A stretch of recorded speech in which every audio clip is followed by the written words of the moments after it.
ভালো লাগে না জানো তো। মানে আমরা যেসব নিয়ে কথা বলি সব সময় ভালো লাগে না।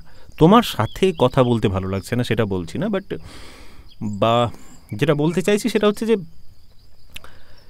এমন এত কিছু হচ্ছে চারিপাশে, এর মাঝে আমরা যে স্লাইস অফ লাইফ সিম্পল জিনিস নিয়ে কথা বলি সেগুলো সবসময় ভালো লাগে না। কিন্তু আমি একটা জিনিস বুঝেছি যে ভালো লাগা আর কাজ আর মানে if you are pursuing something, if you have a goal or if you want to do achieve something, it should not be মানে মিক্সড উইথ ভালো লাগা খারাপ লাগা। ওকে, তোমাকে কাজটা ইররেসপেক্টিভ অফ করতে হবে, তুমি ভালো লাগলেও করতে হবে, খারাপ লাগলেও করতে হবে, তবেই কনসিস্টেন্সি ইজ দ্য কি। সেটা নিয়ে কথা বলবো আজকে। তবে মানে ভালো লাগে না এই কারণে বলছি, কারণ আজকে আমি খবর পাচ্ছি যে গাজাতে একটা ফুড ডিস্ট্রিবিউশন হচ্ছে, যেখানে খাবার, যেখানে মানুষ কি বলবো, সেখানে 67 জন গুলিতে মরে গিয়েছে এবং it has become death in our Times has become number and 67 জন মারা গিয়েছে। কোনো দিন শুনছি একজন মারা গিয়েছে। আমাদের অভ্যেস হয়ে গিয়েছে একটা সংখ্যার সাথে, যে এত সংখ্যক না মরলে সেটা নিশ্চয়ই খুব একটা বড় সড়ো ঘটনা নয়। এই যে কিছুদিন আগে বিমান দুর্ঘটনায় 200-র বেশি মানুষ মারা গেলেন, তো এরপরের যদি আবার কোনো বিমান দুর্ঘটনা হয় তাহলে সেটাতে যদি 200-র কম জন মারা যায়, we will not be satisfied. মানে আমরা সেই রকম একটা সময়ের মধ্যে দিয়ে যাচ্ছি। তাই এই রকম আশেপাশে যখন ঘটছে, আমি একটা প্রিভিলেজড মানুষ, ভারতের এমন একটা জায়গায় বসে যেখানে কোনো রকম অশান্তি হচ্ছে না বর্ডারে, আমি কোনো বর্ডার এরিয়াতে থাকছি না, এই কথাগুলো বলতে কীরকম একটা গিল্টি ফিল হয়। মানে এখন আমি যদি এবার ট্রেন্ডিং টপিক নিয়ে কে বলেছে যে পিরিয়ডসের ব্যাপারে কথা বলার কী প্রয়োজন, ওগুলো অ্যাডভার্টাইজমেন্টের কী প্রয়োজন, ওগুলো দেখলে লজ্জা লাগে, মেয়েরা তাদের আন্ডারওয়্যার পরে, যাই হোক, তো এগুলো নিয়ে কথা বলতে আমি পারবো না। I am sorry. জানি না কোনো দিন হতে পারে টাকার দায়ে বলতে হবে, পেটের দায়ে বলতে হবে, বাট আপাতত আমি অন্য কিছু দিয়ে পেট চালিয়ে নিতে পারছি। তাই let's talk about something else, যেটা নিয়ে কথা শুরু করলাম যে ভালো না লাগলেও করতে হবে। এটা কিন্তু সব ক্ষেত্রে প্রযোজ্য নয়। হ্যাঁ, মানে ধরো আমাদের বলা হয় অনেক সময় যে exercise, you must run x number of kilometers বা এতগুলো exercise you have to do everyday. That's great, discipline is great, but how to মানে কোনো একটা মানুষ, আমার মতো একটা মানুষ যে ডিসিপ্লিনড নয়, যে জীবনের বহু বছর স্কুল জীবনে দুবেলা পড়া ছাড়া আর কোনো কিছুতে ডিসিপ্লিন থাকেনি, তো তাকে হঠাৎ করে যদি বলা হয় রোজ 5টা করে পুশ আপ কর, কিন্তু কর, তো that is even difficult, not the 5 push-ups but to have the discipline, and because 5 push-ups are not going to change much, so there is no motivation as well. তো এইভাবে আমাদের এই মুহূর্তে যে মোবাইল, ইন্টারনেট, সমস্ত কিছু যে চট জলদি এক্ষুনি পেয়ে যাচ্ছি। হ্যাঁ, এখন তো 10 মিনিটে আমরা অর্ডার করলে এই সব অ্যাপ্লিকেশনগুলো, না আমি নাম নেব না তাদের, কারণ they have not sponsored me. তো এই যে কিট আর নেপটম, এরা সব যেগুলো কাজগুলো করছে, তো তো আমাদের কি হচ্ছে যে ওই যে আমরা চট করে এক্ষুনি চাই, এই ব্যাপারটা প্রচণ্ড আসছে। কিন্তু ডিসিপ্লিন তো এভাবে আসে না। তাহলে ডিসিপ্লিন কীভাবে ধরবো? তো এটা নিয়ে আমি কোনো বিশেষ মানে কাণ্ড করে দেখাতে পারিনি।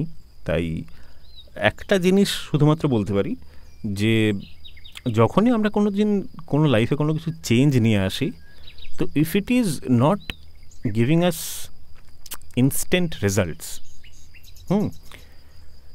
And it is tough for us, it is মানে আমাদের জীবন বরবাদ করে দেওয়ার মতো। বরবাদ জীবন কাকে বলে? যেমন ধরো কারো 20 কাপ চা খাওয়ার অভ্যেস, তাকে বলা হলো যে না, আজ থেকে আপনি আর চা খাবেন না।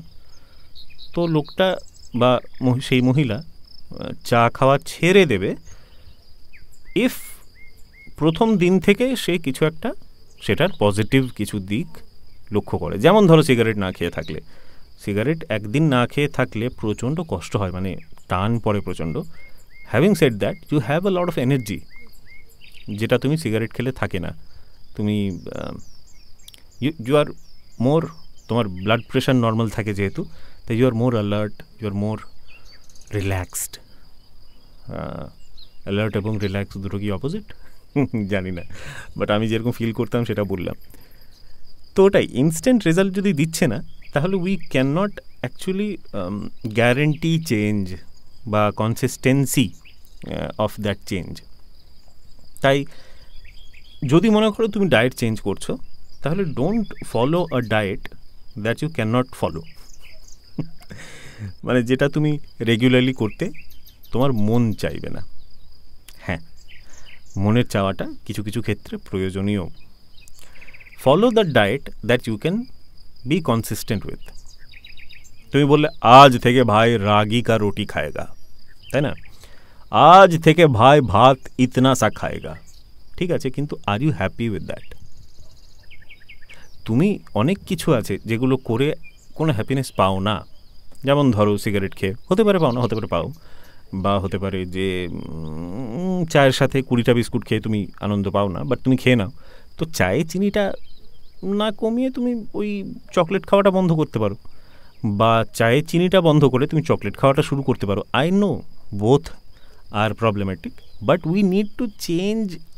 If we need some change done in our life, there has to be a reward, and that reward is essentially change in আমাদের হেলথ বা কোনো একটা জিনিস। মনে করো আমার মনে করো রেগে যাওয়ার অভ্যেস আছে, তো আমি যদি রেগে না যাই, একটা দিন আমি ঠিক করেছি যে আমি আজকে কোনো কিছু নিয়ে রাগ করবো না, তো দিনের শেষে আমি অবভিয়াসলি কাম, কম্পোজড, একদম শান্ত, আমার পরিবারের কারোর সাথে অশান্তি হয়নি, এরকম তো হবেই না। তো দ্যাটস অ্যান ইনস্ট্যান্ট একটা আমি দেখতে পাচ্ছি। কিন্তু আমি যদি একজন লেটস সেই ওই যে একজন ধরো আমি ওবিস একজন মানুষ, বা একজন মানে চরম অত্যন্ত আন্ডারওয়েট একজন মানুষ, তো আমি একদিন জিম গিয়ে কিছুই ফিল করব না, বা একদিন 5টা পুশ আপ করে কিচ্ছু ফিল করব না। That is not going to change anything in me. আমি ওজন করলে হতে পারে বেশি দেখতে পাবো, হতেই পারে, কারণ আমার আজকে হয়তো খিদেটা বেশি পেয়েছে, বা ওজন করলে দেখবো যে কম হয়ে গেল, কারণ আমি অলরেডি ক্যালোরি অনেক লুজ করেছি এবং আমি খাবার তো খাওয়ার অভ্যেস নেই, অ্যাপেটাইট আমার খুব খারাপ। তো we have to do it in a way যেটাতে আমাদের কিছু একটা ভালো লাগা আছে। Let me give you a tip. If you are single, go to the gym, যেখানে আরও সুন্দর সুন্দর সিঙ্গেল মানুষ আছে। তো that is going to be a motivation. It's funny, I know, but it's a motivation. তোমার চা খেতে যদি ভালো লাগে অ্যান্ড তুমি অতিরিক্ত খাও, তাহলে চাটা বাদ দিও না। চায়ের মধ্যে যে জিনিসগুলো রয়েছে যেগুলো অ্যাকচুয়ালি ক্ষতিকর, যেমন ধরো আমি বলে দিলাম যে খালি পেটে চা খাচ্ছ, বা হতে পারে অতিরিক্ত মিষ্টি চা খাচ্ছ, চিনিটা একটু কমিয়ে দিতে পারো, বা অন্যান্য যা খাবার খাও সেখান থেকে চিনিটা সরিয়ে দাও। তাহলে তোমার চা খাওয়াটা আস্তে আস্তে কমবে, সেটা তুমি চেষ্টা করছো, কিন্তু তুমি চিনিটা, যেটা অ্যাকচুয়ালি তুমি চা খাওয়াটা ছাড়ছো চিনির জন্য, তো যে চিনিটা ক্ষতিকর, তো চাও ক্ষতিকর, অতিরিক্ত কোনো কিছুই ভালো নয়, তবু জাস্ট তুমি চিনিটা যদি মানে এখানে না কমিয়ে তুমি অন্য কোথাও কমিয়ে দাও না ভাইয়া। বি হ্যাপি, একবারই বাঁচবো, তাই বেশি অত ভেবো না। হ্যাঁ, যে পরিবর্তনটাই লাইফে আনতে চাইছো সেটা তখনই সম্ভব হবে যদি, I am repeating myself, if there is instant pleasure, instant result, বা if that gives us happiness. যদি খুশি না করতে পারি নিজেদেরকে, তাহলে কনসিস্টেন্ট থাকতে পারবো না। দিস ইজ দ্য মুদ্রা কথা, and this is my tata bye bye.